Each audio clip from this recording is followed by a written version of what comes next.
күнү театр. Ал эми анда жашаган адамдар, актерлор. Эл аралык театр күнүнө келген көрүүчүлөргө Барпы театры трагикомедия аталышындагы музыкалык комедия даярдашкан. Артисттер атылган чыгарманы сахналаштыруу үчүн 15 күн даярдык көрүштү.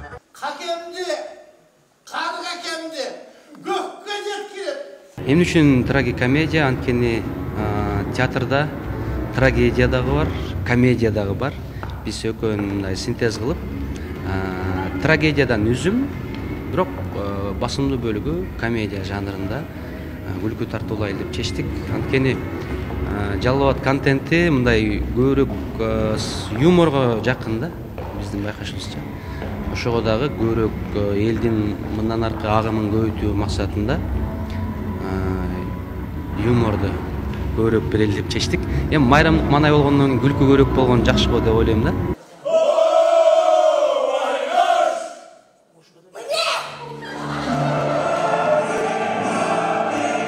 Комедия жанрындагы чыгармалар көрүүчүлөрдүн санын арттырат. Ошондуктан эл аралык театр күнүнө карата трагикомедия чыгармасын сахналаштыруу тандалып алынган. Бир учурда эки жанрды чагылдыруу, актерлордун тажрыйбасын арттырып, театр сүйүүчүлөрүн да кайдыгер калтырбайт.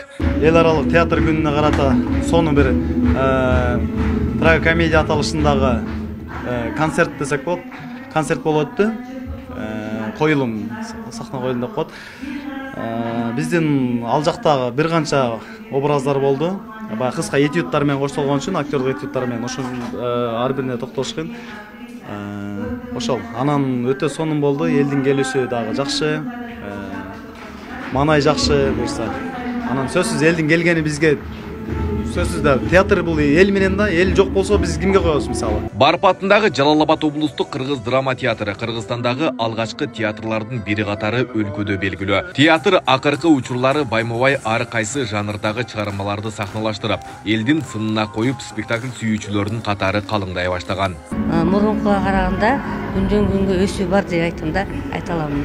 Ошон үчүн театрсыз болбойт да жашоо. Театрдан өзүңө керектүү нерселерди аласың, жакшы жактарды аласың, жаман жакшы жакты айырмалай билесиң. Театр дегенди мен өтө бийик көрөм, өтө жакшы көрөм. Бийлик өкүлдөрү, ар тарамактын жетекчилери эл аралык театр күнүн көңүл сыртында калтырган жок. Театр сүйүүчүлөрдүн катарында сахна чеберлерин куттуктап, колдоо көрсөтүп келишет. Сиздерди 27 март эл аралык театр күнү менен Кыргыз Республикасынын президентинин Жалал Абад областындагы ыйгарым укуктуу өкүлү Текебаев Тилек Кыдырмаевичтин атынан жана аппараттын жана өзүмдүн атыман куттуктайбыз.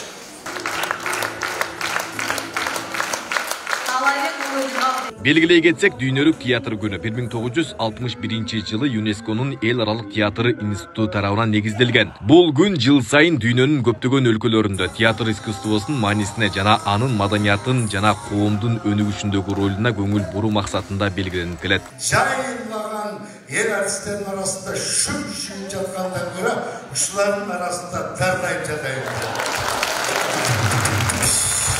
Айбек Исабеков, Замирбек Тойчубаев, Регион.